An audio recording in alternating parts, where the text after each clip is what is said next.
Alright guys, it's your boy Luxus Speech again, and for today's video tuturuan ko kayo kung paano mag-livestream sa ating YouTube channel na hindi na kailangan mag-download ng application or something na manggagaling pa sa Play Store, okay?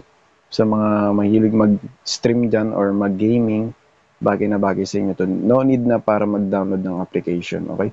So may tuturo rin ako syempre ng tutorial kung paano makapag-livestream gamit ang mga application, syempre, di ba? So for today's video, ito muna tayo magpo-focus. So, first step, kailangan make sure na updated sa Play Store yung ating YouTube. So, check ko lang din syempre. Mamaya hindi siya updated eh. Ayan. So, kapag updated naman, i-open na natin. Then, kapag na-open, so click lang natin yan mga bro.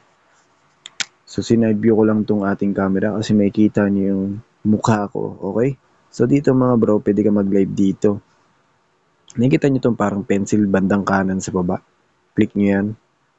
For editing yan. Siyempre, dito naman guys, pwede ka magpalit ng title kapag gusto mo. Title ng vlog mo, or ng stream mo, ng live mo. Okay? So, pwede ka rin dito mag-invite ng guest mo sa live mo. Pwede yan.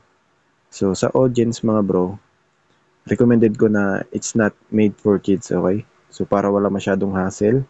And after that, kailangan yung visibility laging naka-public.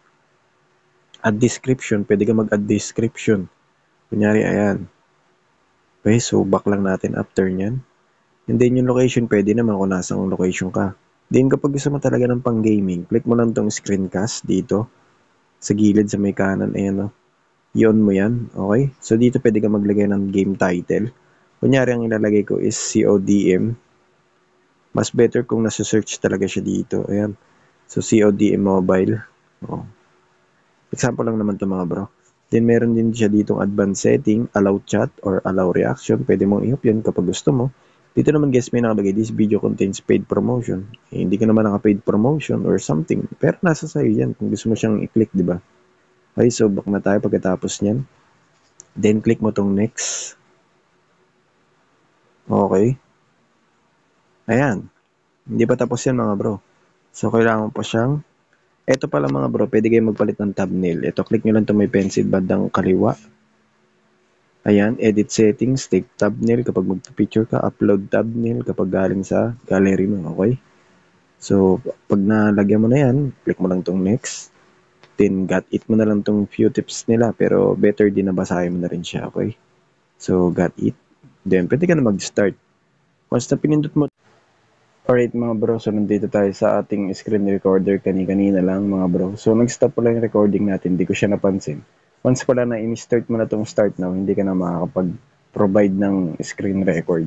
Okay? So yung ginagawa ko ngayon, hindi na ako makakapag-record kapag in-start ko na yan kasi nga, mag-i-start na rin siya.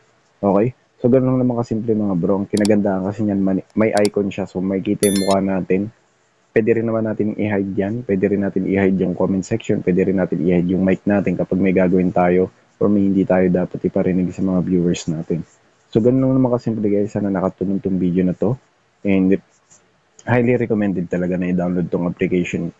Highly recommended. And highly recommended talaga na ito ang gamitin na pang live stream. Lalo na sa mga mahilig mag-gaming. Okay? So, maraming salamat sa panonood. Like, comment, share, and subscribe. And follow for more videos. Let's go.